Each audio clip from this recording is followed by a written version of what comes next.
finished.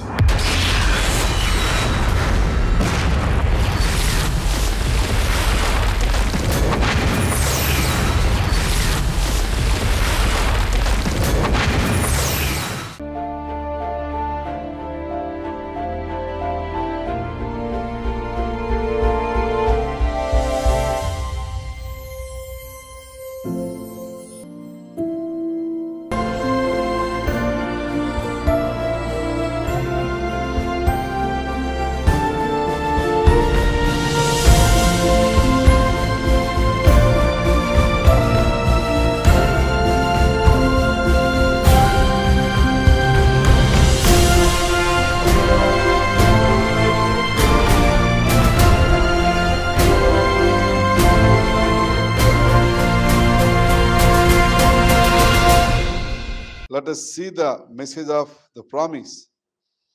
దేవుని వాగ్దానం, నిన్ను విడువని దేవుడు. యేసయ్య ఎవరు అంటే మనల్ని విడువని దేవుడు అని బైబిల్ చెప్తూ ఉన్నది. దేవుడు ఏదైనా తోటలో ఆదాము అవ్వను తయారు చేశాడు. వారికి చెప్పాడు, మీరు ఈ తోటలో ఉండే ఫలాలన్నీ తినండి, కానీ పలానా ఫలం మీరు తినొద్దని చెప్పాడు. కానీ వాళ్ళు ఏం చేశారంటే దేవుడు ఏదైతే తినొద్దన్నాడో దానినే తిన్నారు. ఆ తర్వాత ఏం చేయబడ్డారు వాళ్ళంటే ఏదైనా తోట నుండి గెంటి వేయబడ్డారు. దేవుని సన్నిధికి దూరం అయిపోయారు. దేవుని దగ్గర నుంచి దూరం అయిపోయారు. ఏది వారిని దూరం చేసింది అంటే వారిలో ఉన్న అవిధేయత అనే పాపం, లోబడనల్లని పాపం, వారిలో ఉన్న తొందరపాటు అనే పాపం. తొందరపడ్డారు. పాము వచ్చి అవముతో మాట్లాడుతుంది, అమ్మా ఇది నిజమా, ఈ పండు తినొచ్చా, ఈ పండు తినకూడదా, ఈ పండు తిని నీకేం కాదులే, నువ్వు ఇంకా బాగా అందంగా మారుతావులే అంటే ఈరోజు మనం చూస్తాం కదా, ఫెయిర్ అండ్ లవ్లీ రాసుకుంటాం. ఏంటంట ఫెయిర్ అండ్ లవ్లీ కదా, మీరు గుంటూరు బయట తిరుగుతామంటే మీరు ఆశ్చర్యపోతారు. ఇప్పుడు దాకా ఈ అమ్మాయి నల్లగుంది కదా, ఇది తెల్లగైపోయింది అనుకుంటారు మీరు. అంటే మొఖానికి అన్ని రుదుతా ఉంటారు. మనం టీవీలో చూడొచ్చు, మొత్తం వాళ్ళు ఆ మేకప్ తీసేస్తే ఎట్లా ఉంటారు అంటే దెయ్యాల్లా కనబడతారు. ఇంకా రాత్రి కూడా కల్లోకి వచ్చేస్తారు. కాబట్టి దేవుడు ఇచ్చిన సౌందర్యాన్ని మనం కాపాడుకోవాలి. ఇదే చాలా ఉత్తమమైనది. కాబట్టి ఏం జరుగుతుందంటే ఈ అవముతో మాట్లాడేసరికి ఆమె దెబ్బకు పడిపోయింది. అవునా, నిజమా, అయితే ఈ పండు నేను కూడా తిని చూస్తాను. ఏం జరుగుతుంది అక్కడంటే ఆమె తినడం కాక ఏం చేసింది, ఆమె ఏం చేసింది, సాధారణంగా మనం మునగటం కాక ఏం చేస్తాము, అందరూ మునగాలి, అందరూ నేను పాడైపోయిన, నేను నాశనం అయిపోతే అందరూ నాశనం అయిపోవాలి. కాబట్టి మనుషుల స్వభావం చూడండి. కాబట్టి ఏం జరుగుతుందంటే ఆదాము అవ్వ, అయ్యో నేను ఒక్కదాన్ని తినాలి, ఏమండి మీరు తినమాకండి, మీరు అట్లా ఉండండి, మీరు బాగుండండి అని చెప్పాలిగా. ఏం చేసింది, నేను పోతే నిన్ను వదిలిపెడతానా, నిన్ను కూడా. కాబట్టి చూడండి, వాళ్ళు అవిధేయత వారికి దేవుడిని దూరం చేసింది. దేవుడు అక్కడే ఉన్నాడు. అంత మాత్రం వాళ్ళు ఏదైనా తోట నుంచి వెళ్ళిపోతే దేవుడు వాళ్ళు అట్లా విడిచిపెట్ల. హి వాజ్ విత్ దెమ్, వాళ్ళతో ఉంటూ ఉన్నాడు. వాళ్ళు ఎక్కడికి వెళ్ళినా వాళ్ళని విడవలేదు ఆయన. వాళ్ళకు తోడుగా వస్తూ ఉన్నాడు, వారిని కాపాడుతూ ఉన్నాడు. తర్వాత ఆదాము అవ్వలు, ఆ తర్వాత నోవాహు కాలం, ఆ తర్వాత అబ్రహాం కాలం, ఆ తర్వాత ఇస్సాకు కాలం, ఆ తర్వాత యాకోబు కాలము. దేవుడు అన్ని కాలాల్లో విడువకుండగా ఉంటూ ఉన్నాడు. వారు కాని దేశంలో పరవాసులుగా ఉంటున్నప్పుడు కూడా దేవుడు వారికి తోడుగా ఉంటూ ఉన్నాడు. యాకోబుకు 12 మంది సంతానం, అందులో యేసేపు చిన్నవాడు. ఆయనకు కళ్ళు వస్తూ ఉన్నాయి, దర్శనాలు కలుగుతూ ఉన్నాయి, దేవుని పట్ల భయభక్తులు కలిగి ఉన్నాడు. ఆయన చెప్తున్నాడు, సూర్య చంద్రులు నాకు నక్షత్రాలు నమస్కరిస్తున్నాయని చెప్తున్నాడు. చేనులోని పనులు లేచి నా పనులకు నమస్కరిస్తున్నాయని చెప్తూ ఉన్నాడు. వరు నీ వయసు చూస్తే 20 సంవత్సరాలు 10 సంవత్సరాలు కూడా లేవు, మేము నీకు నమస్కారం చేస్తావా, నీకు లోబడతావా, నువ్వు మా మీద పెత్తనం చేస్తావా అని అంటూ ఉన్నాడు. అప్పుడు దేవుడు ఇవన్నీ జరగబోతున్న ముందు ప్రణాళిక కోసం సిద్ధపరుస్తూ ఉన్నాడు. దేవుడు విడిచిపెట్టలేదండి. ఈరోజున ఆలోచన చేయొచ్చు, మన జీవితాల్లో మన కుటుంబాల్లో కొన్ని పరిస్థితులు చూసి మనం ఏమనుకుంటామంటే, అయ్యో దేవుడు మాకు దూరంగా ఉన్నాళ్లే, దేవుడు మనం పట్టించుకోవట్లేదు అనుకోవచ్చు. ఏమంటే అపవాది ఏం చేస్తాడంటే, అపవాది పని ఎప్పుడు కూడా ఏంటంటే నీ కుటుంబంలో నీ జీవితంలో ఒడిదొడుకులు తేవటమే, నీలో ఎప్పుడు కూడా అనుమానం అనేది పెట్టడమే, నేను ఎప్పుడు కూడా ఒంటరిని చేయటమే వారి యొక్క ఉద్దేశం. గమనించండి, నీ స్థానంలో దేవుడు ఉంటే నీ ప్లేస్ లో దేవుడు ఉంటే ఏం చేస్తాడు, ఎలా ప్రవర్తిస్తాడు, ఎలా మాట్లాడతాడు? సిలువలో మనం చూస్తూ ఉన్నాం యేసయ్యను. సిలువలో యేసయ్యను చూస్తున్నాం. సిలువలో యేసయ్య యొక్క బాధను మనం చూస్తున్నాం. సిలువ మునుపు ఆయన్ని 39 కొరడ దెబ్బలు కొట్టారు, ఆయన్ని బంధించారు, బేడిలేశారు, ఆయన కట్టేశారు చేతులు. ఆయన తల్లో ముళ్ళ కిరీటం పెట్టి అంటున్నారు, నువ్వు దేవుడు అయితే నిన్ను కాపాడుకో, ప్రవచించు అని హేళన చేస్తూ ఉన్నారు. ఆయన ముక్కు మీద ఉమ్ము వేస్తున్నారు. ఇన్ని బాధ పెట్టా కూడా ఆయన ఇలా చెమ్మడా, ఇలా నాశనంగాను అన్నాడా? తండ్రి వీరేమి చేయుచున్నారు వీరు ఎరుగరు. జత గమనించండి, దేవుని మనస్సు అది. అదే అపవాది ఉన్నాడు అనుకోండి, ఏం చేస్తాడు? వాళ్ళకి దూరం చేస్తాడు. నేను వాళ్ళతో మాట్లాడినా, వాళ్ళతో కూర్చోను, వాళ్ళు నాకు అవసరం లేదు. అపవాది చాలా మందికి తెలియదు, ఇదే నిజం అనుకుంటారు. దేవుని యొక్క ఉద్దేశం ఏమిటంటే, ఏదైనా తోడు ఎందుకు చేశాడంటే, ఇందులో నా పిల్లలందరూ ఉండాలి, ఇందులో నా సంతానం ఉండాలి. సంఘం దేనికి ఉంది, కుటుంబం దేనికి ఉంది? అందరూ సంతోషించు, అందరూ ఉండడానికి. కానీ అపవాది ఏదో చిన్న రాయేస్తాడు. ఏమండి, చక్కగా నువ్వు పప్పు వండుతావు, ఆ పప్పులో ఏం తక్కువైంది? ఉప్పు తక్కువైంది, కారం తక్కువైంది. అప్పుడు దాకా పొద్దున మధ్యాహ్నం కూడా అబ్బా చాలా బాగుండేవమ్మ కూర అంటాడు, మధ్యాహ్నం చాలా బాగుందమ్మ కూర అంటాడు. సాయంత్రం పెడితే ఏమంటాడు? ప్లేట్ ఇసిరేస్తాడు, ఉప్పు లేదు, సప్పు లేదు, ఎప్పుడు ఎంతకాలకి అన్నకూర తినాలని చెప్పేసి ఇసిరేస్తాడు. అంటే అపవాది చూడండి ఏం చేస్తాడంటే, ఆ యొక్క సాతాను యొక్క పనే మనల్ని దేవునికి దూరం చేయటం. అదే కదా ఏదైనా తోటలో వచ్చేసి, అమ్మా అవమ్మా ఏం చేస్తున్నావు, అవమ్మా ఏం చేస్తున్నావు, ఏది ఖాళీ కూర్చున్నావు, ఇది ఈ కాయ చెట్టు ఈ పని తినొచ్చు కదా అని వచ్చి ముచ్చట పెట్టుకుంటున్నాడు. జత గమనించండి, అపవాది పనే మనల్ని కుటుంబానికి, ఏమండి మన సంతానానికి, మన పిల్లలకు, సంఘములో సేవకునికి మనల్ని దూరం చేయడం అపవాది పని.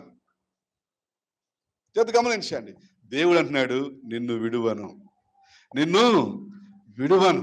ఆయన చేసిన ప్రతి వాగ్దానము, 31 రాత్రి డిసెంబర్ మీద తీసుకున్న ప్రతి వాగ్దానము నిజమైనవి, సత్యమైనవి.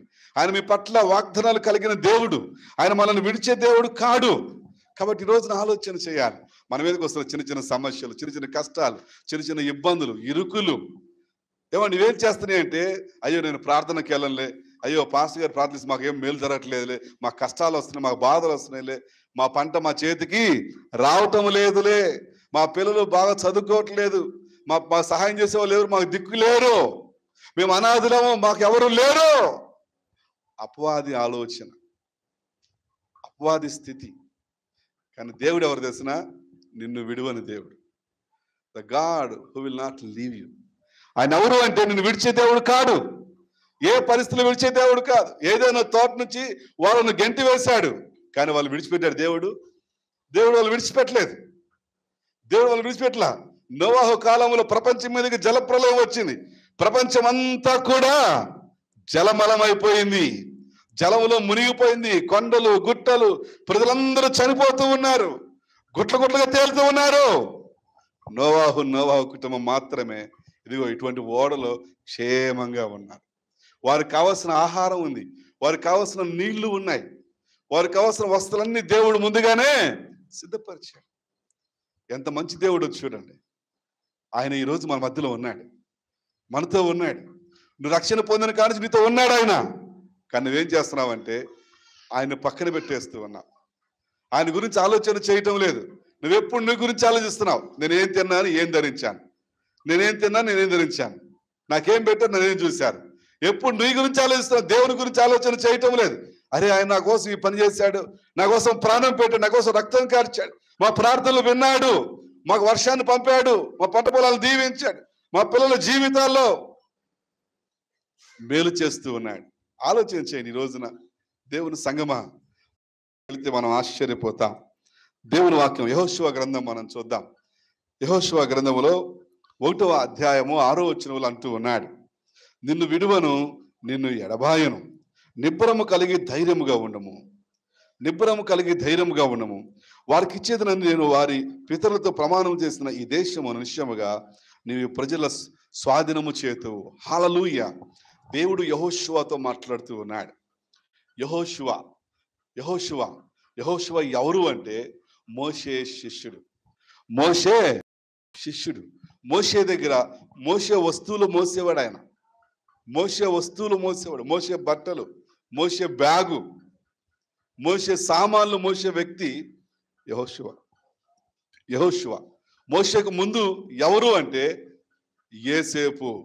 యోసేపు ఐగుప్తు దేశానికి వచ్చాడు. ఐగుప్తు దేశంలో ఉంటూ ఉన్నాడు. ఐగుప్తు దేశంలో రాజుగారికి వచ్చిన కళ భావమును చెప్తూ ఉన్నాడు.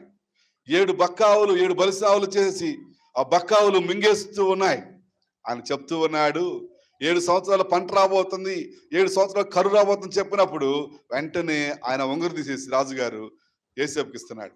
ఇగో నా సింహాసనం తప్ప మొత్తం నీది దేశం అంతా, ఎవరైనా దేశంలో నీ మాట వినవలసిందే. జాగ్రత్త గమనించండి. అటువంటి కరువు పరిస్థితులు కూడా దేవుడు తన ప్రజలను విడిచిపెట్టాడా? విడిచిపెట్టలేదు. The God who never leaves not forsakes. మనుషులు ఉన్న పెద్ద సమస్య ఏమిటంటే ఆది నుండి మనం చూస్తూ ఉన్నాం, దేవుడంటే లెక్కలేదు, దేవుడంటే విధేయత లేదు. People are not obey God, people are disobey always God. దేవునికి వ్యతిరేకంగా జీవిస్తూ ఉన్నారు. దేవునికి లోబడటం లేదు. ఏ విషయంలో లోబడాలి? అన్ని విషయాలు లోబడాలి. నీ మాట విషయంలో దేవుని లోబడుతున్నావా? ఏమండి, సంఘంలో చూస్తే, మందిరంలో చూస్తే చాలా అమాయకుడిగా అమాయకురాలుగా కూర్చుంటావు. బయటికి వెళితే నీ నోరు తెరిచావు అంటే ఎంత పెద్దగా మాట్లాడతామో, ఇక చెవుల్లో సీసం పోసుకోవాలి వేస్తుంది. ఎలా మాట్లాడతావో ఏమండి జాగ్రత్త గమనించండి.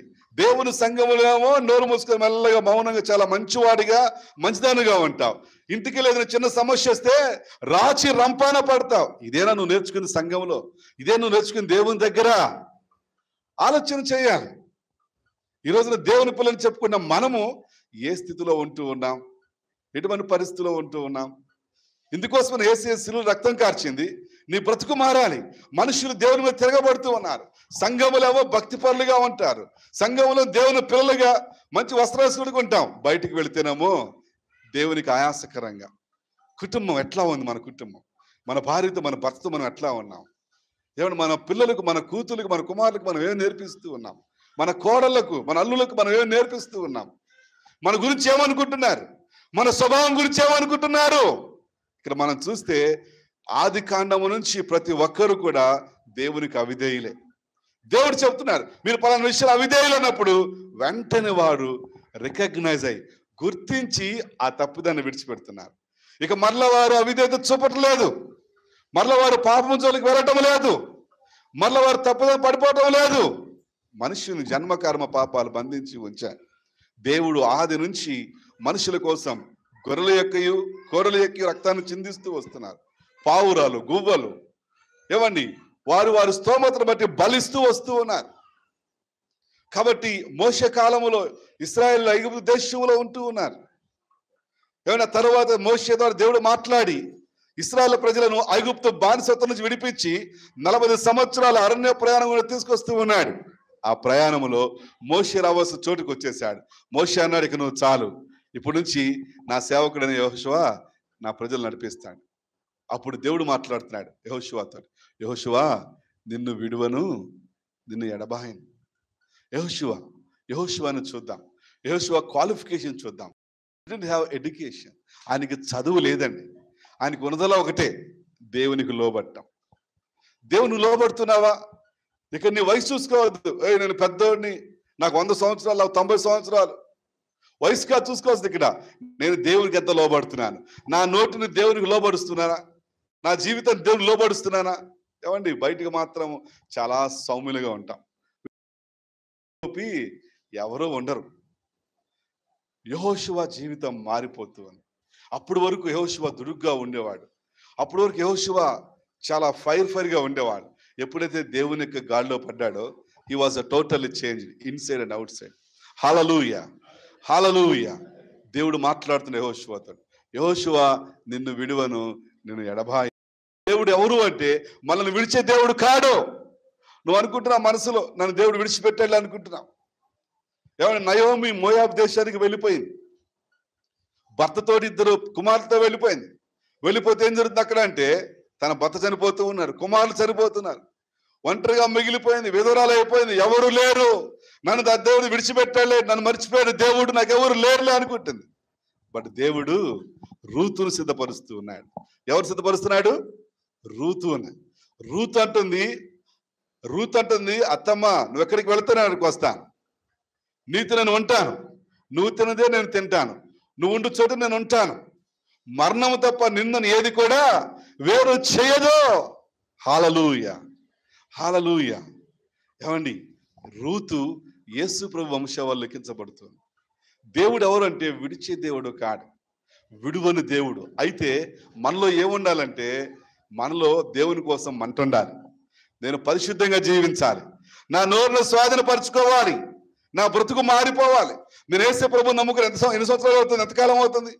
నమ్ముకోక మునుపు ఎట్లా ఉన్నాను, నమ్ముకున్న తర్వాత ఎట్లా ఉన్నాను? ఏంటంట, నమ్ముకోక ముందు ఎలా ఉన్నాను, ప్రభు నమ్ముకున్న తర్వాత ఎట్లా ఉన్నాను నేను? యామ change anything inside outside? లోపల బయట నేను మారినా, మార్పు చెందానా? ప్రశ్న. ఈరోజు ఆలోచన చేయాలి. ప్రభు నమ్ముకోవడం అంటే మన బ్రతుకులు మారటం, మన గుణం మారటం, మన స్వభావం మారటం. అబద్ధాలు ఆడేవారు అబద్ధాలు ఆడకూడదు, మోసం చేసేవాళ్ళు మోసం చేయకూడదు, లంచం తీసుకునే వాళ్ళు లంచం తీసుకోకూడదు, అన్యాయంగా ఆక్రమించే వాళ్ళు అన్యాయాన్ని విడిచిపెట్టాలి, అక్రమ సంబంధాన్ని అక్రమ జీవితాన్ని విడిచిపెట్టాలి, పవిత్రంగా పరిశుద్ధంగా జీవించాలి. నీది కానిది ఏది కూడా వాసించకూడదు. ఒక భర్తకు ఒక భార్యే, ఒక భార్యకు ఒక భర్తే. నీ నోటిని స్వాధీనపరుచుకోవాలి. ఏమని, ప్రతి దాంట్లో కూడా దేవుని మాత్రమే గణపరచాలి, దేవుని మాత్రమే హెచ్చించాలి, దేవుడు చెప్పినట్టుగా మనం జీవించాలి. ఈరోజున మనుషులు ఎట్లా ఉన్నారంటే, వాళ్ళకి ఇష్టం వచ్చినట్టు జీవించకపోతే ఏం చేయడానికైనా వాళ్ళు వెనకాడట్లేదు. వాళ్ళకి ఇష్టం వచ్చినట్టు జీవించకపోతే అవసరమైతే ఆ కుటుంబాన్ని విడిచిపెడతాం, అవసరమైతే ఆ భార్య భర్తని విడిచిపెట్టేస్తాం. నాకు ఇష్టంగా లేరండి, నాకు ఇష్టం లేదు, నేను నాకు ఇష్టం వచ్చినట్టు జీవించాలి. ఎంత గమనించండి. ఎంతకాలం బ్రతుకుతావు నువ్వు? బ్రతుకు ఈ లోకంలో ఎంతకాలం బ్రతుకుతావు? 1000 సంవత్సరాలు బతుకుతావా? 500 సంవత్సరాలు బతుకుతావా? 100 సంవత్సరాలు బతుకుతావా? ఎన్ని సంవత్సరాలు బతుకుతాం మన ఈ లోకంలో?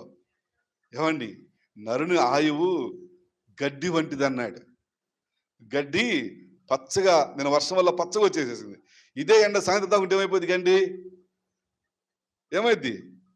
అటువంటి నీ బ్రతుకును దేనికి, అపవాదికి అప్పగించుకొని ఎందుకు ఈ కోపతాపాలు, ఎందుకు ఈ దూరాలు, ఎందుకు ఏమండి ఆవేశాలు, ఎందుకు ఏమండి నాకు మీరొద్దు, మీకు నేనొద్దు? ఏమండి, దేవుని వాక్యం, దేవుడు ఎందుకు వచ్చాడు పరలోకం నుంచి ఈ లోకానికంటే కావాలి, ఆయనకు మనము కావాలి. యుగ యుగాలు ఆయనతో పరలోకంలో ఉండాలని దేవుడు కోరుకుంటున్నాడు. ఈ లోకాన్ని విడిచిపెట్టిన తర్వాత నిత్యత్వం ప్రారంభమవుతుంది. యుగ యుగాలు ఆయనతో ఉండాలి అంటే ఈ లోకంలో నీ పాపాలను విడిచిపెట్టాలి, ఈ లోకంలో పరిశుద్ధంగా ఉండటం తెలుసుకోవాలి, ఈ లోకంలో బ్రతుకును మార్చుకోవాలి. ఈరోజు ఆలోచన చేయాలి. యెహోషువతో మాట్లాడుతున్నాడు. యెహోషువ బయలుదేరి ప్రజలు తీసుకొని. యెహోషువ ఎవరు? యెహోషువ ఏం చేశాడు? యెహోషువ గొప్ప విశ్వాసం కలవాడు. యెహోషువ కాలేబు 10 మంది కలిసి ఇశ్రాయేల్ దేశంలోకి వెళ్తారు. ఆ దేశాన్ని చూస్తారు. ఆ దేశాన్ని చూసినప్పుడు అందరూ వచ్చేసి ఏడుస్తారు. సంఖ్యాకాండం 14వ అధ్యాయం మనం చూస్తాం. అందరూ వచ్చి ఏడ్చామంటారంటే, వాళ్ళ ముందు మేము మిడతల్లా ఉన్నాం, వాళ్ళు దేహదారుఢ్యం కలవారు, వారు మనల్ని చంపినా చంపివేస్తారు, మనము ఉండలేము, వారిని ఎదుర్కోలేము, మమ్మల్ని ఎందుకు ఇక్కడ తీసుకొచ్చావు మోషే? ఐగుప్తులో మేము చస్తే బాగుండేది కదా, మా బ్రతుకులకి ఇట్లా పాడు చేశావు అని ఏడుస్తూ ఉన్నారు. కొన్నిసార్లు మనం కూడా కరువు వచ్చినప్పుడు, బాధ వచ్చినప్పుడు, డబ్బు లేనప్పుడు, సాకలేనప్పుడు నన్ను ఎందుకు పెళ్లి చేసుకున్నావు, ఏమండి చూడలేనప్పుడు నాకెందుకు ఈ జీవితం, నన్ను ఎందుకు కట్టుకున్నావు నువ్వు, ఏమని లేనిపోయిన మాటలు వస్తూ ఉంటాయి. జతగా వచ్చారు. ప్రజలందరూ అది ఏడుస్తూ ఉన్నారు. ప్రజలందరూ వాపోతున్నారు. నన్ను సరిగా చూడలేదు, నాకు అన్నం పెట్టలేదు, నాకు భోజనం పెట్టలేదు, నాకు సరైన కూర చికెన్ సరిగా పెట్టలేదు. వీళ్ళదే ఏడుస్తూ ఉన్నారు. కానీ యెహోషువ కాలేబులు అన్నారు, బైబిల్ చూద్దాం. లెట్ us see the సంఖ్యాకాండం 14వ అధ్యాయం 8వ వచనం. బ్రదర్, సంఖ్యాకాండము 14వ అధ్యాయము 8వ వచనం.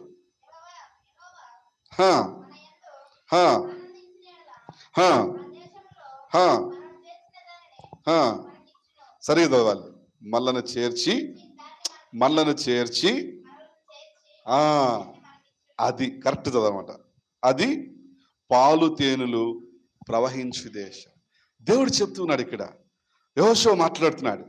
యెహోవా మన యందు ఆనందించిన ఎడల ఏంటంట? దేవుడు ఏం చేయాలంట? ఎవరు యందు ఆనందించాలంట దేవుడు? ప్రశ్న. Is God happy about you? దేవుడు నిన్ను బట్టి ఆనందంగా ఉన్నాడా? హల్లెలూయా, హల్లెలూయా, హల్లెలూయా. దేవుడు నిన్ను బట్టి ఆనందంగా ఉన్నాడా? ప్రశ్న. దేవుడు నిన్ను బట్టి ఆనందంగా ఉండాలి. నేనేం చేయాలి? పరిశుద్ధంగా జీవించాలి. ఎలా జీవించాలి? పరిశుద్ధంగా జీవించాలి. పరిశుద్ధంగా ఉంటూ ఉన్నానా? నా చూపులో పరిశుద్ధత, నా మాటలో పరిశుద్ధత, నా హృదయంలో పరిశుద్ధత, నా తలంపులలో పరిశుద్ధత, నా నడకలో పరిశుద్ధత, నా పడకలో పరిశుద్ధత, నా జీవితంలో పరిశుద్ధత, ప్రతి దానిలో కూడా పరిశుద్ధత. ఇట్లా చెప్పండి, పరిశుద్ధత ఇట్లా చెప్పనండి. మన బిల్డింగ్ అంతా ఒక రంగు వేసుకుంటాం కదా, ఎక్కడ మచ్చుంటామంటాము, అరే ఏంద్రా ఇంత బాగా చేసుకుని మచ్చుద్రా అంటాం. అంటే మన జీవితంలో మచ్చ అనేది ఉండకూడదు. అరే పలానా ఆయన ఎట్లారా, పలానా పెద్ద ఆయన ఎట్లారా, పలానా అమ్మ ఎట్లారా, పలానా చెల్లి ఎట్లారా, పలానా సేవకుడు ఎట్లారా, మచ్చ లేకుండా ఉండాలి. పాస్టర్ గారు మచ్చ లేకుండా సాధ్యమా? అవును, మనుషులకు అసాధ్యమే, మనుషులకు సాధ్యం కాదు. కానీ యేసే శిలువ దగ్గరికి వస్తే సాధ్యం. హల్లెలూయా. చవులు దిగబడదామా? యేసయ్య శిలువ దగ్గరికి వస్తే సాధ్యం. యేసే శిలువ దగ్గరికి వస్తే సాధ్యం. ఒకనొక సమయంలో నేను ఇట్లా ఉండేవాడిని. మా బాబా ఇట్లా ఉండేవాడు. ఇట్లా ఉండేడు ఆయన. ఒక ఆయన ఏం చేశాడు? ఆయనకి సైకిల్ రిపేర్కి ఇచ్చాను. ఆయనకి సైకిల్ రిపేర్ చేయమని ఇచ్చి డబ్బులు 500 ఇచ్చాను. ఎప్పుడో 98, 96 ఆ టైంలో. అప్పుడు నేను ఇట్లా ఉండేవాడిని, ఆయన ఇట్లా ఉండేవాడు. ఆయన ఏం చేశాడు?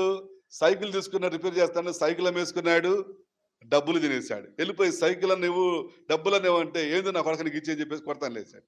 అందరూ గుమ్మిగేడారు. నేను తెలుసుకుని చేయి చేసుకోగలను, కొట్టగలను. నేను ఆయనకన్నా బాగానే ఉన్నాను పర్సనాలిటీ. కానీ నాలో ఎవరున్నారు అప్పుడు? నేను యేసే నమ్ముకున్న 93లో నేను రక్షించబడ్డా. నేను లోపల బయట మారిపోయా. నేను ఏడుస్తూ ఉన్నాను. ఏంది నా డబ్బులు తీసుకున్నావు, నా సైకిల్ తీసుకున్నావు, అడిగితే చేస్తున్నావు, నేను సేవకులు, నాకు సైకిల్ కావాలి, ఏడుస్తున్నా నేను. అందరూ చూస్తున్నారు. అందరూ అన్నారు, అబ్బా ఈ అబ్బాయిలో దేవుడు ఉన్నాడండి, ఈ అబ్బాయి డబ్బులు సైకిల్ తీసుకొని ఆయన బూతులాడుతున్నా కూడా ఈ అబ్బాయి ఏం మాట్లాడలేదని అంటున్నారు. దేవుని పిల్లరా, పరిశుద్ధత చాలా ప్రాముఖ్యం. నీ నోటి ద్వారా నీ పరిశుద్ధతను కోల్పోతుంది. అపవాది అంటాడు, తిట్టు, కోప్పడు, అరువు, బూతులాడు, అన్ని చేయంటాడు అపవాది. నీకేం తెలియదు కదా, గబగబ వాగేస్తావు, గబగబ వరిచేస్తావు. సాతాను యొక్క పని ఏంటంటే మనల్ని దేవుని పరిశుద్ధతకు దూరంగా ఉంచటం, దేవునికి దూరంగా ఉంచటం, ఏమన్నా దేవునికి లోబడకుండా చేయటం. ఆలోచన చేయాలి. అదే కదా మనం యోబు జీవితంలో చూసాం. యోబు జీవితంలో అన్ని రీతిలుగా ప్రయత్నం చేశాడు సాతాను. ఎక్కడా పడిపోలే యోబు. చివరికి ఏం జరిగింది తెలిసినా? చివరికి ఏం జరిగిందంటే యోబు జీవితంలో అపవాది తన భార్యలో చొరబడ్డాడు. అప్పుడు దాకా భార్య చక్కగా అన్నం కూర ముద్దలను పెట్టి తినండి అని చేసి పెట్టింది. అప్పుడు దాకా జరిగింది. అప్పుడేం తెలిసినా? ఏంటండి పొద్దుగూకులు దేవుడి అట్ట కూర్చుంటా, దేవుడిని దూషించి చచ్చిపో. చూడండి, అపవాది ఆమె ద్వారా కూడా ప్రయత్నం చేస్తున్నాడు. అపవాది ఏమంటే నిన్ను పాడు చేయాలని చూస్తూ ఉన్నాడు. నువ్వు పరలోకి వెళ్లకుండా ఉండాలని చూస్తున్నాడు. ఈ లోకం శాశ్వతం కాదు. ఈ లోకం ఏది శాశ్వతం కాదు. పదవులు శాశ్వతం కాదు. జీవితం శాశ్వతం కాదు. మనుషులకు తెలియక ఒకరొకరు కొట్టుకుంటున్నారు. ఒకటే ప్రజలు, ఒకటే రక్తము, ఒకటే ఊరు, కొట్టుకుంటున్నారు, సస్తున్నారు. భయంకరమైన పరిస్థితులు. చనిపోతే నరకములో యుగయుగాలు ఉండాలని గుర్తించడం లేదు. యేసుప్రభు లోకానికి వచ్చి ఎందుకు చనిపోయింది, తిరిగి లేచాడు, ఎందుకు సిలువనెక్కాడు అంటే నిత్యత్వంలో పరలోకం ఇవ్వటానికి. పరలోకం మనం పోవాలి. ఈ లోకం శాశ్వతం కాదు. ఈ లోకంలో మనం బంగారులో పడుకున్నా కూడా, ఈ లోకంలో వజ్ర వైద్యులు కలిగి ఉన్నా కూడా ఒకనొక రోజు ఈ లోకాన్ని విడిచిపెట్టాలి. నిత్యత్వంలో ఎక్కడ ఉండబోతూ ఉన్నావు? చనిపోయిన తర్వాత ఎక్కడ ఉండబోతూ ఉన్నావు? ఇలా చెప్పనివ్వండి, మీరందరూ రైతులే. గోధుమ గింజ భూములో పడి చస్తేనే కానీ ఫలించదు. అది చావాలి. భూములకి వెళ్ళి తెగిపోతుంది, అది చనిపోతుంది. ఆ తర్వాత భూమిలో నుంచి మనకి ఏమండి మొక్క జన్మిస్తుంది. అలాగున మనము కూడా ఏమండి ఈ యొక్క జీవితం అనే గోధుమ గింజ ఇక్కడ చస్తేనే మనము పరలోకమైనటువంటి ఆ పంటను మనము చూస్తాం. అది నరకమా పరలోకమా? పరలోకము పోవాలి, మోక్షానికి పోవాలి, నిత్యత్వానికి పోవాలి అంటే ఈ లోకంలో ఉంటుండగానే యేసుప్రభువుని నమ్ముకోవాలి. ఈ లోకంలో ఉంటుంది కానీ నీ బ్రతుకు మారిపోవాలి. Inside and outside. ముందు లోపల మారాలి. ఎక్కడ మారాలి? ఇలా చెప్పనివ్వండి, మీరు అందరూ సహోదరులు, మీరు ముందు మీ ఇల్లుని బయట శుభ్రం చేస్తారా, లోపల శుభ్రం చేస్తారా? బయట చేస్తారా? ఏమో సౌభాగ్యం, బయట మీ అత్తం బయట చేయమంటుంది, లోపల చేయమంటుంది. ఎక్కడ చేస్తాం ముందు? అంటే ముందు మన బ్రతుకు, మన హృదయాన్ని బాగు చేసుకోం, మన హృదయంలో ఉన్న ద్వేషాన్ని విడిచిపెట్టాం, మన హృదయంలో ఉన్న కంపరాన్ని తొలగించటం, మన హృదయంలో ఉన్న బాధను తొలగించటం, మన హృదయంలో ఉన్న వేదనను విడిచిపెట్టాం. First we have to clean our heart. అందుకే ఇంగ్లీష్లో పాట పాడతాడు, create in me a clean heart O God. అది ఇంగ్లీష్లో పాట ఉంది, create in me a clean heart. నా హృదయమును నూతన పరచుము దేవా, నా హృదయమును పరిశుద్ధ పరచుము దేవా. ఇంకా బైబుల్ మనం చూస్తే, నాలో రాతి హృదయాన్ని తీసి మాంస హృదయాన్ని దయచేయి. కొంతమంది ఉంటారు, వాళ్ళు ఎప్పుడు రాతి హృదయమే, వారికి ప్రేమలు ఉండవు, వారికి ఫీలింగ్స్ ఉండవు. అయ్యో నా తండ్రే, నా తల్లే, అయ్యో నా కొడుకే, అయ్యో నా కుమారుడే, నా కుమారుడు కుటుంబమే, నా కుమార్తె, మా కుమారుడు పిల్లలే, నా కోడలే, నా కుటుంబమే. ఫీలింగ్స్ ఉండవు. రాతి హృదయం, బండ హృదయం, మాంస హృదయం. యేసే నీ స్థానంలో ఉంటే ఏం చేసేవాడు? అలా ప్రవర్తిస్తాడా? యేసే నీలో ఉంటే, నీ ప్లేస్లో ఉంటే ఏం చేసేవాడు? ఏమండి, ఆయన ఏం చేశాడు? నిలబడి బ్రదర్, ఇక్కడ త్వరగా ఇక్కడ నిలబడి. ఆయన ఏం చేశాడు? ఇప్పుడు ఏదో వేసే అనుకుందాం, లాగిచి కొట్టాను, ఏమన్నాడు? కొడతా అన్నాడా? లేదు, కొట్టినా కూడా నేను హత్తుకుంటున్నాడు, ప్రేమిస్తున్నాడు. He loves, he cares. ఏమండి, మనము ఆయన రూపంలో మార్చాలి. పౌలు చెప్పాడు, నేను క్రీస్తు రూపంలో నడుచుకున్న ప్రకారం మీరును నన్ను పోలు నడుచుకోండి. Thank you brother, thank you. నన్ను పోలు నడుచుకోండి. కాబట్టి క్రీస్తు నాలో ఉంటే first he will change inside. ఈరోజు అందరము కూడా బయటగా మాత్రమే క్రైస్తవం, బయటగా మాత్రమే బైబిల్ పట్టుకుంటాం, బయటగా మాత్రమే బైబిల్ చూస్తాం, బయటకు మాత్రమే తెగ రాసుకుంటాం, బయటకు మాత్రమే అన్ని.